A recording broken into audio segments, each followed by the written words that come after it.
2-1 for Isbell. Struck out his first time. And a ground ball to third base. Fielded by Westberg. His throw to first will beat Isbell and will cinch the first shutout of the season. 5-0. The Orioles win it. The game and the series in the city. And the Royals dropped 2 out of 3 to the Baltimore Orioles. Welcome to the Sports Ticket, brought to you by Kiefer Brothers Automotive in Beloit, your home for fast, friendly auto repair. Royals' first-time shutout all year long. Seth Lugo's first loss of the season, as he allowed his first 2 homers of the year, recorded his first non-quality start this year, and the Royals lose. They're 0 for 6 runners in scoring position, left 9 on base. They get shut out. They're now 13-9 on the season. Matt Crocero, manager of the Royals, on the struggles from his offense. Yeah, we just had trouble squaring him up. I'm not sure if he was, I haven't looked at the video, but I'm not sure if he was locating, or sometimes it looks like they were set up in and he threw away, and, vice versa. So, give him credit. He spun the breaking ball in there and cut it when we thought he was going to sink it, or vice versa, and we just couldn't barrel him up. So the Royals lose 2 out of 3 to Baltimore. They're back in action tonight at 6:40 at the K against the Blue Jays. A good team as well. 4-game set. Brady Singer on the hill, 2-0, ERA of 1.54. Baltimore wins the season series against the Royals 4-2. And it was a barometer, see where the Royals are, and they're probably not quite to that level yet, but perhaps getting closer. One team that's not to that level is the Chicago White Sox, as they are now 3-18 on the season. They are the 10th team in history to drop 18 of their first 21 games, in the first in 2 decades.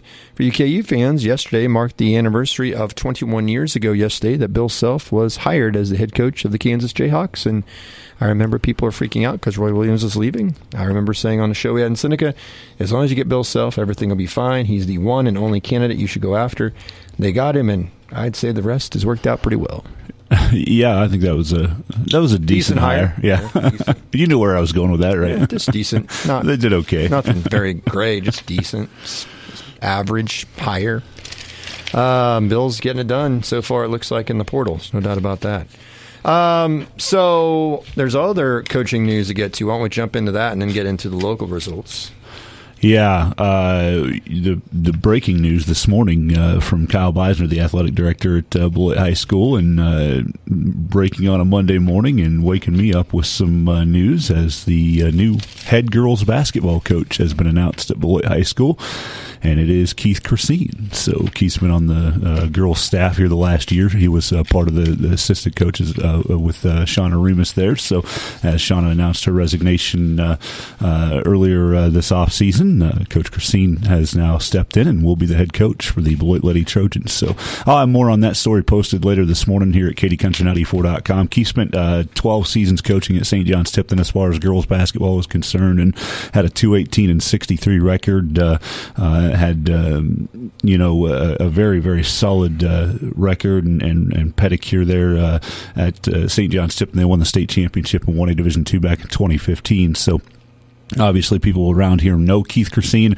If you don't, you're not from the area and you just moved in, right? Keith's been pretty popular as far as a football coach at Wakanda East, even before coaching at St. John's Tipton. And again, 12 years experience as a head basketball coach with the St. John's Tipton girls. And then the past few seasons has also been the head coach of the Beloit Junior High boys basketball team. So we'll have more on that. Again, I hope to talk with Coach Christine as well about his hiring there as the head coach of the Beloit Lady Trojans basketball team. Kind of figured this is how it was going to go. Yeah. So no surprises for anybody that's close to the situation. And Keith's a tremendous coach. And, he's a tremendous coach. And I think the world of him. He coached my middle son and was great with him. Incorporated him into the team and the practices. And he's done a wonderful job with those junior high boys. And he did a wonderful job at St. John's and won a state championship with the Blue Jay girls. He's a heck of a coach, and Beloit's lucky to have him, no question about that. So, again, I'll try to talk with Coach Christine and have some sound from him coming up maybe tomorrow on the Sports Ticket. If we can get Keith's not the easiest person to get a hold of, if people remember that from some of the things in the past. So we'll get Keith as quick as we can and have a conversation with him about being the head coach of the Beloit Lady Trojan basketball team. It's not because he didn't want to talk. It's just because There was a while where he didn't even have a cell phone. Exactly. So, that's hard to get a hold of people. Mitch, he's probably the smartest person on earth. There was a reason he did that. Yeah. At the time, yeah. Now I believe he does have one. Yeah. He was forced to have one. Yeah. Oh, my. Okay, other local sports. Lots of results to get to. Yeah, a lot of results from Friday and then the weekend. Softball on Friday, Beloit gets a sweep over Plainville, 13-0 in the first game and 7-2 in game 2. The Lady Trojans are now 10-5 on the season with those victories. And then track and field on Friday, the Kaiser Relays at Osborne. Boys side, Osborne won the team championship. On the girls side, Osborne finished in second, the top finisher team-wise from the area. A lot of individual champions on the girls side. Cody Hill of Sylvan Lucas in the 400-meter dash, the 4x4 and 4x8. Osborne girls winning. Grace William of Osborne took gold in the shot. Javelin went to Gracie Reiner of Osborne. Also, the high jump, Lauren Brummett of Lakeside, had already set a new school record earlier this year, but she beat that in a personal record of 5'4" to win the gold there in Osborne. Then J.C. Remus of Lakeside won the triple jump gold. On the boys' side, individual gold medals, Hunter Howell of Osborne, the 100-meter dash, Xavier Miller of Lincoln in the 200, as well as the high jump. 400-meter dash, Mason Baker of Thunder Ridge. Johnny Hamel of Osborne winning both the 800 and 1600. Aiden Conrad from Osborne, the 3200. Nathan Goheen of Osborne, the 110 hurdles, and also the triple jump gold medal. Sam Kendig from Osborne winning the 300 hurdles. Osborne taking 4x1 and 4x4 relays. Rock Hills winning the 4x8, and Nate Myers of Rock Hills won the long jump gold as well. Phillipsburg on Friday, the Beloit girls winning by 98 points as team standings, 213 to 115 against over Norton there. Individual gold medal winners for Beloit, Ashlyn Knight in the 100-meter dash and the 200. She was also part of the 4x100-meter relay team that took first place there. Beloit, again, having a great day. And then Madison Howland of Smith Center, the 1600 and 3200 gold medals. Scarlett Ludwig winning both the hurdle races for Beloit 100 and 300. And then Beloit 4x1, as we mentioned. Ashlyn Loomis winning the pole vault, shot put, and discus. Both go to Tatum Seifert of Beloit. And then Miley Brown of Beloit won the long jump. Sophia Thompson the high jump. And the boys' team side of things, Beloit finished in fourth place there. Smith Center was actually third. Norton won the championship. 3,200-meter run went to Gavin Hickert of Smith Center. And a 4x1 weight relay, Beloit won that. And shot put and discus both went to Eli Johnson of Beloit. Tegan McKenzie won both the triple jump and long jumps. So for Smith Center. So those are your gold medal winners. You can find the complete results at ncksports.com. Also, the Kansas 8-Man Football Association held their annual state powerlifting meet on Saturday, April 20th in Claflin at Central Plains High School. The girls' state champion was Clifton Clyde. Wichita County took home the boys' state title from the area. Thunder Ridge took second place. Individual state champions from the area, Thunder Ridge girls, by the way, took second place. Individual state champions, Emma Denuzzo of St. John's, the girls' 140-pound class. Ian Christine of Lakeside, boys 165. And Joshua Ferguson of Thunder Ridge won the boys' 220-pound class. Again, full results for that also at ncksports.com. And finally, there is a little bit of activity going on today in the area as the Beloit Trojan baseball team is 9-5, 4-2 in the league, hosting 0-12, 0-6 Republic County. 4 o'clock start time for the doubleheader this afternoon. And in golf, the Concordia Invitational is today at 1 o'clock. Beloit, Concordia, and Smith Center are competing in that event this afternoon. ncksports.com has all of your local schedules as well. In 30 seconds, we'll take a look at the NBA, NHL playoffs, and two of the hottest golfers. And I don't mean by the way they look, but the way they play. We'll explain coming up. I'm Elijah at Kiever Brothers Automotive in Beloit. Did you know that we sell tires? We also perform alignments and all the other services that go along with them. We handle all the top brands. Extras like road hazard warranty, complimentary tire rotations, and complimentary tire repairs are available for purchase on most tires. Right now, we are offering $80 off when you buy a set of 4. Call or stop by Kiever Brothers Automotive for fast, friendly tire services today. Find us just south of the courthouse in Beloit or on the web at KieverBrothers.com. Pelicans are out of timeouts. McCollum against Wallace, poked away. 4 seconds. McCollum, the fake, the fire. No, and it's over. Oklahoma City survives and hold on to take game 1 against the Pelicans. Thunder do hang on and win, and got a big 3-point play by Shai Gilgeous-Alexander, who could be the MVP of the NBA. He is a tremendous young talent. The Thunder have a lot of young talent and look to be maybe ahead of schedule, number 1 seed in the West. They beat the Pelicans last night 94-92. Alexander had 28 to lead the way.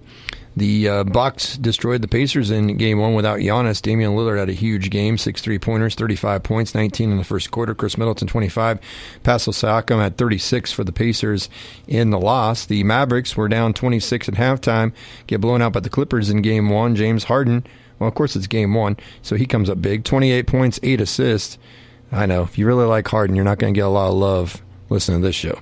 But you know, if he gets it done, he gets it done. Clippers 18 of 36 from 3 yesterday. That helps when you shoot 50% from downtown. They're up 1-0 in that best of 7. Celtics controlled the Heat very easily in Game 1, 114-94. Raced out to a 17-2 lead. Heat without Jimmy Butler, which changes them quite a bit. Jason Tatum picked up his first career playoff triple-double, 23 points, 10 rebounds, 10 assists. And the Celtics tied a franchise record as they made 22 threes in the game yesterday. Tonight, Magic at the Cavs at 6 o'clock, NBA TV.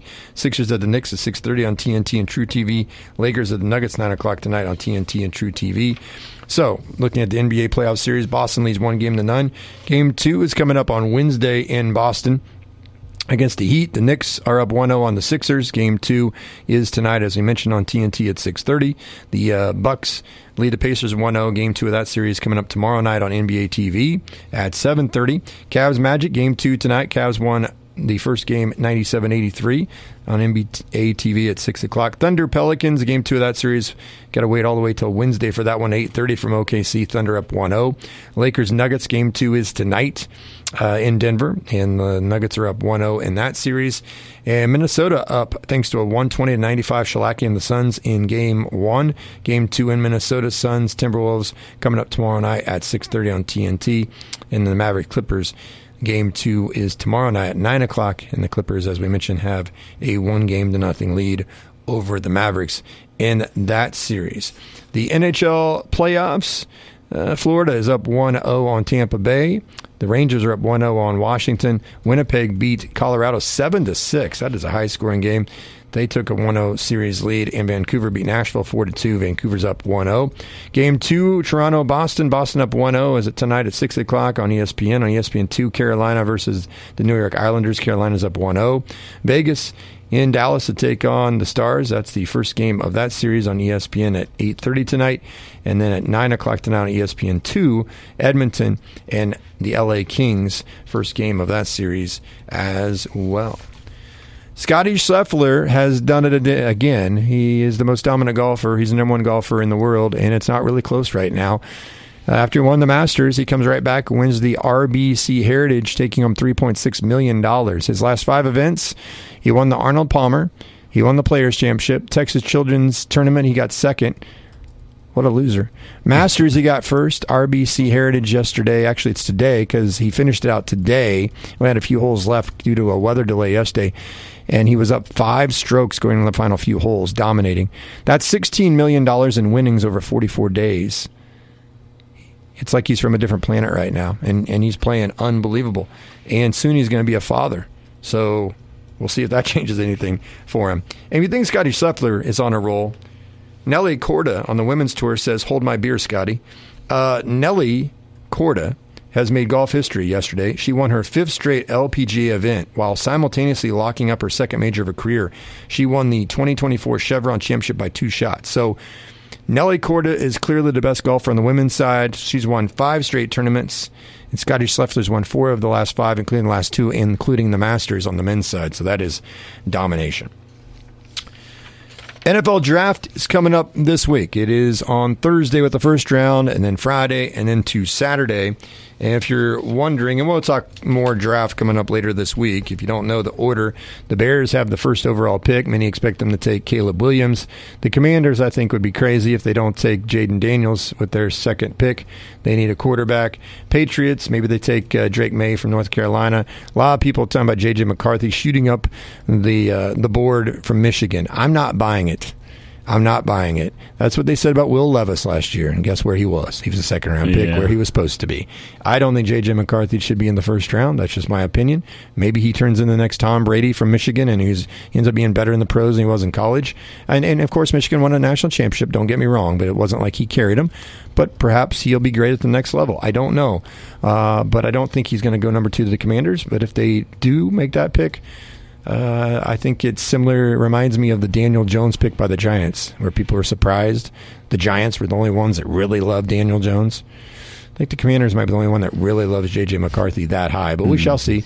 Cardinals got the 4th pick. Marvin Harrison Jr. Is the best wide receiver on the board. Maybe the Cardinals get him. L.A. Chargers are 5th, and of course Jim Harbaugh is the head coach of the Chargers. The Giants got the 6th pick. Tennessee 7th, followed by Atlanta. Bears got number 1 and number 9, 2 top 10 picks. Jets are picking 10th. Then the Vikings, Broncos at number 12, Raiders at 13, Saints, Colts, Seahawks, Jaguars, Bengals, Rams, Steelers, Dolphins, Eagles, Vikings, Cowboys will pick 24th, Packers 25th, Tampa Bay, Arizona again. Thanks to trade with Houston, they get the 27th pick. Minnesota's got a couple of picks in the first round. The Bills at 28, the Lions at 29, Ravens 30, Niners 31, and the Chiefs, because they're so awesome and keep winning the Super Bowl, once again have the last pick of the first round. And who knows which way they'll go there. A lot of people are still thinking maybe receiver. They could easily go O-line. Brett Veach said the other day that O-line, receiver, and corner, he thought there's a lot of talent in those 3 groups. And I think he even mentioned D-line as well. And he said, we have needs at all those positions. And then they asked him, well, have you, would you trade up? If there's a guy you wanted, would you possibly trade up in top 15 or 20? And Brett Veach says, we've been close to doing that. Of course, they did it with Mahomes, 27-10. Back in the day, they moved up to get Trent McDuffie, although not that far up, like they did with Mahomes back in the day. But he said, I just got to make sure Mr. Hunt and Mr. Reed sign off on it. So there's times where he presents something, and it sounded like last year they were trying to go up even further. So we shall see what the Chiefs do, but they have the final pick of the first round unless they trade out of it or if they trade up. Last year they took Felix Ndukwu-Yazama from K-State. Some people thought that was just a play because he's from K-State. He's from the Kansas City area. Draft was in Kansas City. A lot of talk was that they were going to try to trade up. They tried to trade up. Brett Veach said they tried to trade up last year. It just didn't work. And people go, why don't you trade up? See, you got to have a partner to trade up. And if there's nobody willing to trade down so that you move up, that ain't going to happen. So it's easy to sit on your Barca lounger and go, oh, Veach is an idiot. He should have traded up. Well, you're an idiot because you don't have a girlfriend. Does that mean you didn't ask? Well, maybe you didn't. But if you did and she said no, you at least tried. But you have to have a willing participant in order to have a girlfriend, right? That's usually the case. At least it better be the case. Be the case, right? Or you're going to jail. Yeah, exactly. So the Chiefs will pick 32nd, and we'll see what they do. For me, I haven't got too much into it right now, and so many things can change by the time the Chiefs draft at the very end of the night. I don't know if on these quarterbacks, they project for the top 5 picks will be quarterbacks. I'm hearing Caleb Williams, Jaden Daniels, who won the Heisman. Caleb Williams won it 2 years ago. And Caleb Williams has been compared to Patrick Mahomes. Ryan Poles used to work for the Chiefs front office as the general manager of the Bears. They traded Justin Fields away, so it'd be his team. He got some talent. Keenan Allen, they got picked up in a trade. They've got some talent now at wide receiver. They got a decent defense. And they got the 9th overall pick as well. So the Bears have draft capital. The Bears, I think, are a team that's going in the right direction. Just got to find the right quarterback. So Williams probably is going to go 1. Number 2, like I said, I think Jaden Daniels will go to the Commanders. And then the Patriots, I think, have to decide whether they want to take Drake May or J.J. McCarthy or trade out or pick somebody else. Maybe they'll want the receiver Harrison. Of course, still need a guy to throw him the ball. But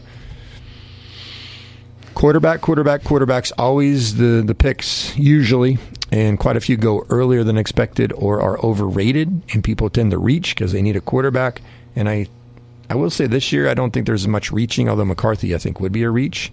I think Drake May is a good potential quarterback in the league, but that's what everybody's going to focus on, just like they did last year. And then we found out that the 2nd overall pick was by far the best rookie quarterback, not the 1st overall pick, C.J. Stroud instead of Young.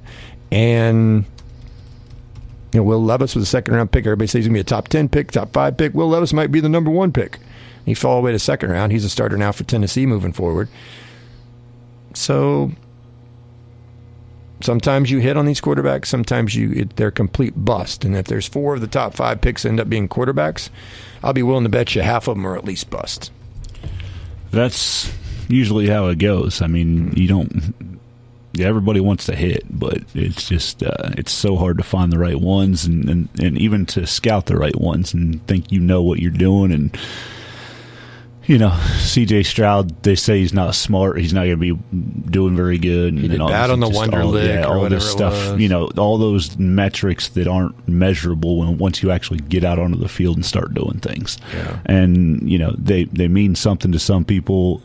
And obviously, there's a reason they do them. But it's always really kind of a crapshoot in my mind, unless there's some that have been obvious hits, but it's hardly ever goes the way you expect it to go. Mm-hmm. Even from one way or the other. Like, I don't think people thought Patrick Mahomes was going to go the way this has gone. The night he was drafted. No. They knew they liked him, obviously, but to see it play out like this is not, I don't think, what anybody expected the night he was drafted. And then you can say the same thing about a lot of guys that go the other way, right?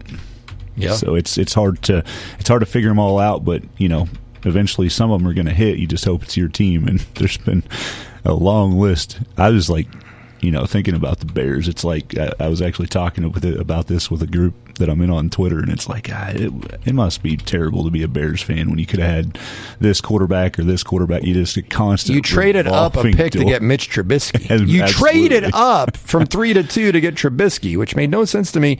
And that was a draft that had Deshaun Watson and Patrick Mahomes. Yeah, and it's like you understand that these are not always going to go right, but man, that one went so wrong, and it just seems to go wrong for the Bears quite a bit at that position. It'll be interesting, I think, with the Chargers, what they do. If they're going to turn into more of a run physical team. That's what Harbaugh, I think, wants. So we'll see how that turns out. But, of course, the Chargers are the biggest challenge to the Chiefs, right? Every year. Mm-hmm. Look out for the Chargers. Oh, the Chargers. They're so scared of the Chargers. Nah. Not worried about it. Broncos are at number 12. They need a quarterback. Could they possibly trade up and try to get a quarterback, or is there one that might slide down to them? And is that J.J. McCarthy? Mm-hmm. I think J.J. McCarthy might slide down to the Broncos. Question is, do they like J.J. McCarthy? J.J. McCarthy seems to be the name that everybody's throwing out there as, I don't know, what's the term I'm looking for? He's the smoke in this draft. But I don't think there's a lot of fire there. I just think it's smoke. I think, people jump to conclusions really quickly in society in general. But with the draft, oh, did you hear that? Oh, they're leaning this way. I say this every year come draft time. I say it especially in NFL draft. And Chiefs fans get all excited when Brett Veach says something this. I'm like, folks, you got to understand, this is called a game. The draft itself is a game within the game. You're not going to show your hand. It's like at a poker table. You're not going to show your hand. You're going to bluff sometimes. And so while you may know exactly what you want to do, you're letting the public know something else to get people to look in a different direction. And then next thing you know, Brett Veach trades up and steals Trent McDuffie from the Bills. Yeah. Oh, he trades up and he gets Mahomes. Well, everybody thought, we really like Deshaun Watson. Oh, man, the Chiefs want Watson. Oh, this is obvious. The Chiefs are going to get Watson. Chiefs made a trade. They got Watson. Oh, yeah, they want to get Watson, so the Saints didn't get him. Oh, wait a minute. They didn't say much about Mahomes before the draft, did they? So why do people take whatever they hear as gospel before the draft? And that's what I think Will Levis was all played out because it was a rope-a-dope strategy to distract and try to get people to think they were and do something else. And I think the J.J. McCarthy thing is a very similar situation, but could be proven wrong. I don't think you're going to be. I don't know. I don't think maybe there's something I'm 5. just not seeing. Yeah. But I don't even know if he's a first-round quarterback, personally. But top 5, I think, is insane. That's very insane to me. But if that would actually happen, we shall see. Jamarcus Russell was not a super great quarterback at LSU. He was good, don't get me wrong.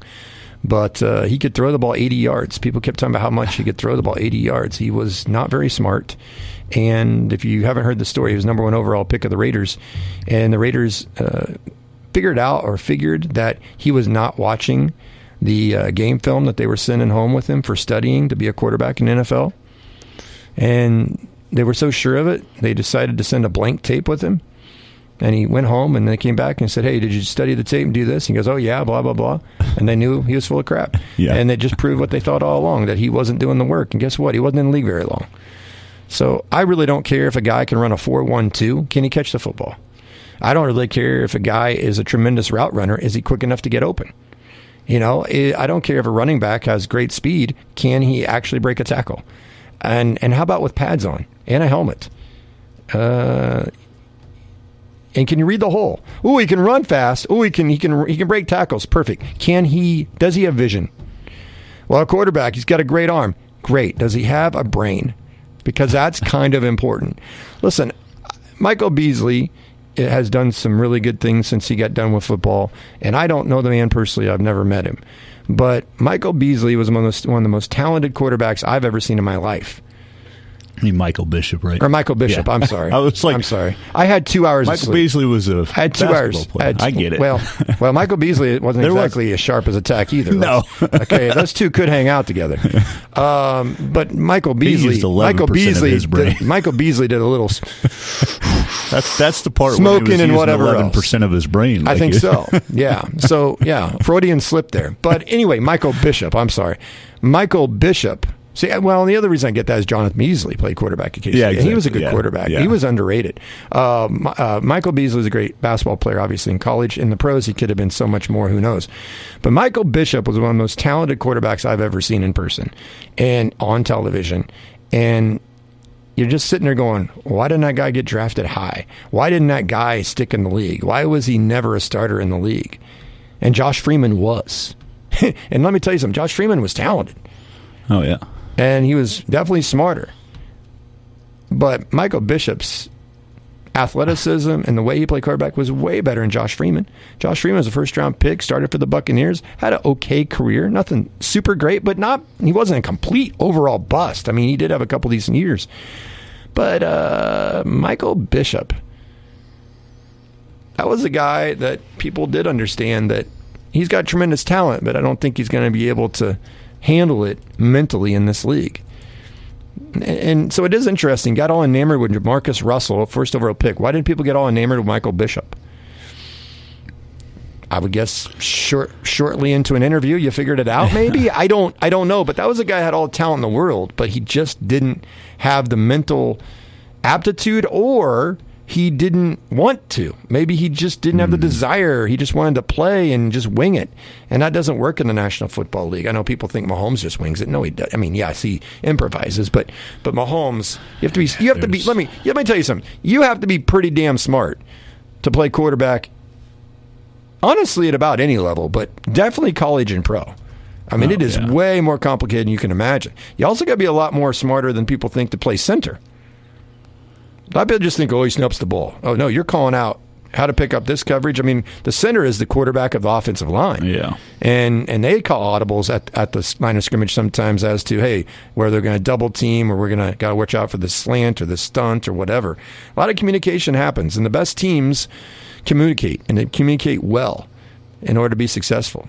Talent helps, but you got to have something between your ears. And some quarterbacks have it, some quarterbacks don't. And obviously, Patrick Mahomes has it. Looks like C.J. Stroud has it. Obviously, Peyton Manning, Tom Brady had it. The greats have it. And there's been a lot of quarterbacks that have been super athletic over the years that get to the league and completely fall off the face of the earth and can't cut it because they just don't have it between the ears. Yeah. But they're fun to watch. That's the thing I always say about Michael Bishop, there was a reason that he was not available for media availability on Tuesdays. Yes, which probably didn't help him either. Bill Snyder didn't do his favors there, but at the same time, it probably would have exposed him even more. That, and I think Michael was I'm gonna be honest, he was a cocky guy, right? Mm-hmm. And so I think some of that was probably to avoid some bulletin board material too, with as smart as he maybe was not, and some of the things he might say during the week too. So it is interesting to see all that, just to see like I say, there's legit concerns with some of those types of guys, and they're not going to get the opportunities maybe that they should. And Michael Bishop came in and was the Tom Brady to Drew Bledsoe before Tom Brady, right? And a lot of people thought maybe he'd be the next Patriots guy. And it was kind of like, let's go behind a guy that's, let's learn behind a guy that's a veteran in the league, and maybe I can get an opportunity coming up. And then Michael Bishop never got that chance because Tom Brady came along and was obviously probably brighter and picked things up a little quicker than Michael Bishop did, and then got that opportunity to do that with the Patriots. But yeah, it's just seeing what all these people can do. It's you really don't. Again, you can't always judge it just based on that, because you've got a couple different examples of people that are still going to take those chances, but it ends up not working out for them because the things that happened on those tests were actually right, and they weren't the brightest people in the world. But then again, you get a C.J. Stroud, and it changes the dynamics. So, it's you can try all you want to make it an exact science. It's just never going to be. No. All right, so that wraps up the show for today. We will talk to you again tomorrow. Sports Ticket brought to you, as always, by Kiever Brothers Automotive in Beloit, your home for fast, friendly auto repair. State, regional, and national sports talk on your schedule. The Sports Ticket Podcast. Subscribe via Apple, Google, and TuneIn Podcasts or sunflowerstateradio.com.